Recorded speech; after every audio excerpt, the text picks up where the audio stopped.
Today's show is brought to you by 3C.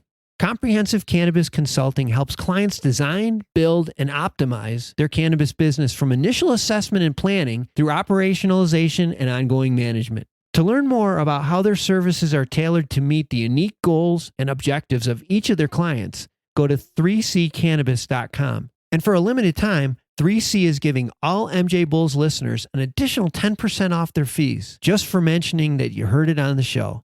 Go to 3ccannabis.com. So we should have the license next month.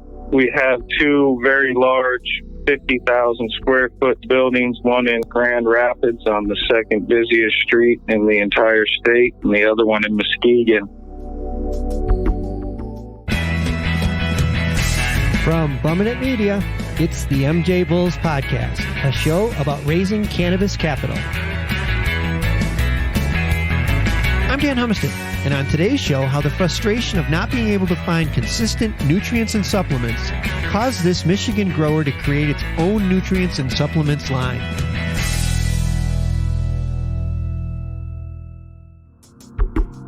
Today in the Raising Cannabis Capital series, we are joined by Tanner French from Hurricane Hydroponics. Tanner, welcome to the MJBulls Podcast. Thank you. Good morning. Good morning. Nice to talk to you bright and early. We also have Jason, who is Tanner's master grower, on the line with us too. Jason, welcome to the show. Yeah, thanks for having us.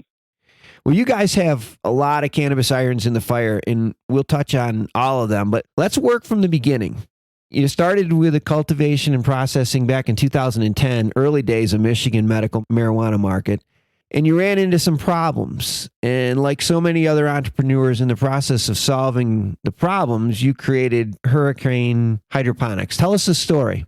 Well, we definitely didn't start out to be nutrient manufacturers. We started out as growers, doing a lot of genetics and a lot of testing different equipments and atmospheric conditions. And at that point, we started to realize the only input we weren't controlling was the nutrients. We found other brands that worked well, but during over 6-month periods, what was in the bottle may not always stay the same. So it was hard to test different strains, not knowing what that input was. So we partnered with an agronomist from the University of Florida. We did a lot of testing outside of the norm with different products that weren't used, pharmaceutical grade products, and we came up with the Hurricane Hydroponics formula. Man, that is just the typical entrepreneur. Solve the problem, creates another business. Really exciting stuff. Jason, you said that there's a lot of different ingredients in your nutrients and your supplements that set you apart from the rest of the pack. Tell us about those. Yeah, a couple things that set us apart is we're one of the only companies that utilize pharmaceutical grade elements up to U.S. standards, which means that we're not putting the cheapest product in this stuff, and we're going above and beyond to make sure everything that we're using here is extremely plant available. And one thing that we do utilize in these formulas as well is potassium acetate. Now, there's been studies done by a couple different universities to show that potassium acetate is actually 38% more plant available than any other form of potassium on the market. Now, you might ask what potassium does for the plant. Well, potassium plays a direct role in creating all the carbohydrates, amino acids, proteins, sugars. All those, in essence, turn into our terpenes and our cannabinoid production. So by utilizing potassium acetate, we've been able to find that we're able to bring out more flavors, more colors, along with higher yields. And we're able to use less product, which is what makes it really nice. Wow. I'm sure the growers appreciate having a consistent product so that they can just remove that variable. They don't have to worry about that aspect of what they're doing. Yeah, definitely. And one other thing that they really appreciate is these formulas here, there's a lot of nutrients on the market. You have to feed the plants 2,000, 2,500 parts per million in order to get the results you're looking to get out of those plants. With Hurricane Hydroponics, we're generally somewhere between 400 and 800 parts per million. And there's really no reason to ever get above 800 parts per million, even at the peak of flower, to see the results you're looking to get. I see on your website that you only sell this product through authorized dealers. How would someone become an authorized dealer?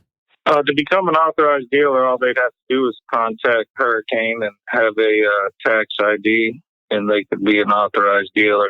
All right. Just a retailer would go.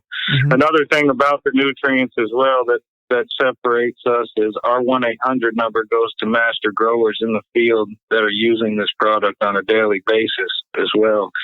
So it also helps alleviate a lot of early accidents if people are unsure what to do, opposed to just calling a call center with someone who may not have any idea what you're talking about. Yeah, you guys walk the walk. This isn't a side hobby. You talked about some of the strains that you created over the years. You have a very large proprietary genetic plant base. What are you planning to do with this? Currently, all the plants we breeded are going into our facilities. Like I mentioned earlier, we have a facility currently operating in Washington that will house our genetic plant base, as well as the facility in Michigan. We haven't stopped creating. We just did about a 2,000 square foot grow of nothing but breeding to get even more strains. I think this is what will really separate everyone in the future. As everyone learns to grow better, that will be the next big variable, will be the people who have the better strains and have spent the past 10 years crossing them to have something that no one else has in the marketplace.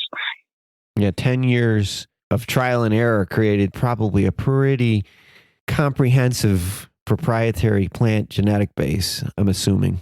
Yeah, it's really like having a child or anything else. I mean, the odds someone has, might have something similar, but we've taken plant bases, crossed them, then taken that crossed it with something completely outside of those two plant bases, and so on and so on. And on top of that, there's 10 million ways that can come out when you cross them.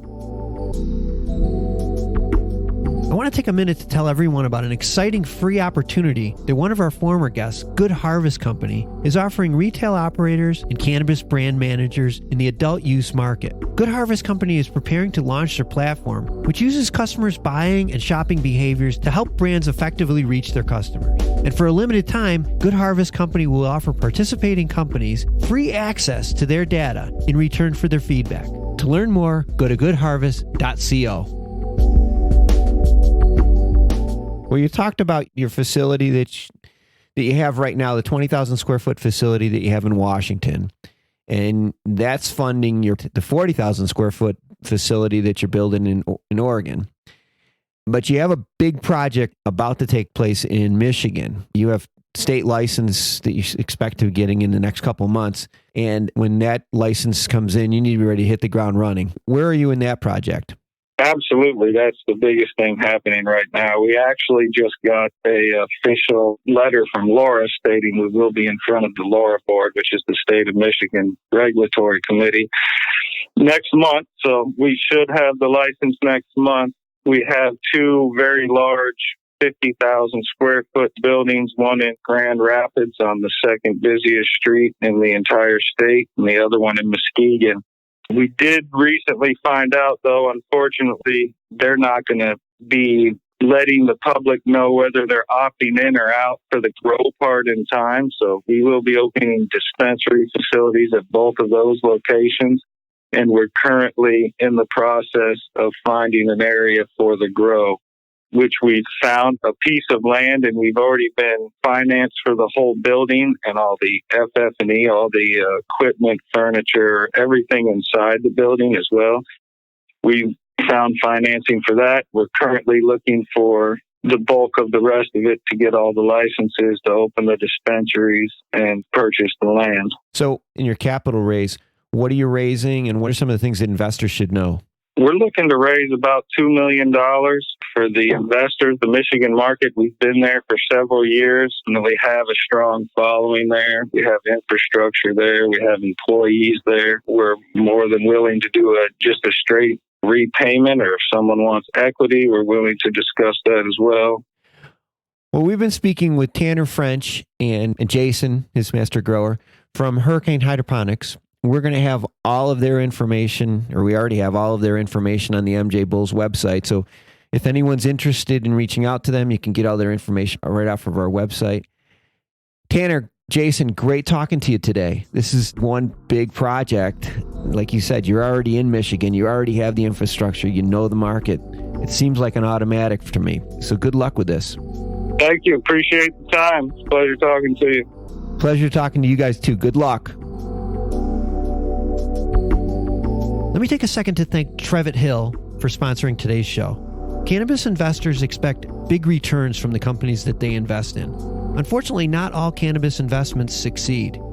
Trevitt Hill's management team works with investors to help turn around, or in some cases purchase, their underperforming portfolio companies. To learn more, go to trevitthill.com. Thanks for listening to the MJBulls podcast. To learn more about today's guest or to become a guest, visit our website at MJBulls.com. Today's show was produced by Bumminett Media, with original music composed by Jamie Humiston. I'm Dan Humiston, and you've been listening to the MJ Bulls podcast.